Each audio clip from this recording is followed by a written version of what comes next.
Welcome to the Slop Farm. Enjoy the video. In this video, I will explain how to make beef bone broth in an instant pot. First, preheat your oven to 400 degrees Fahrenheit. Arrange 2 to 3 pounds of beef bones, such as marrow or knuckle bones, on a baking sheet. Roast them for 20 to 30 minutes until they are nicely browned. This crucial step deepens the flavor profile of your broth, giving it that rich, savory taste we all love. Don't skip this part for the best results. Next, carefully transfer your beautifully roasted bones into the instant pot. Now, it's time to add some aromatics.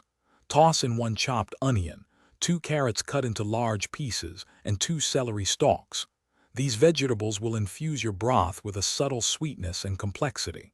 Finally, pour 8 to 10 cups of cold water over all the ingredients, ensuring everything is submerged. Make sure not to fill past the maximum fill line. Once your ingredients are in, secure the Instant Pot lid and make sure the vent is sealed. Set the Instant Pot to the pressure cook or manual setting on high pressure for 120 minutes, which is 2 hours.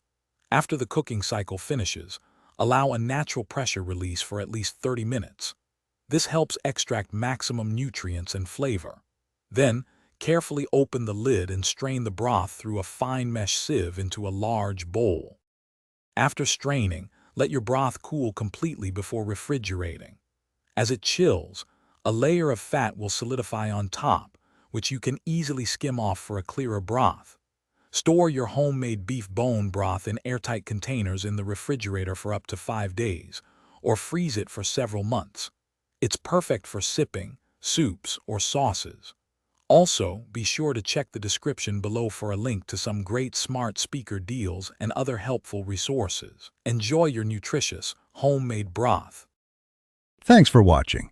Consider subscribing if we helped you today.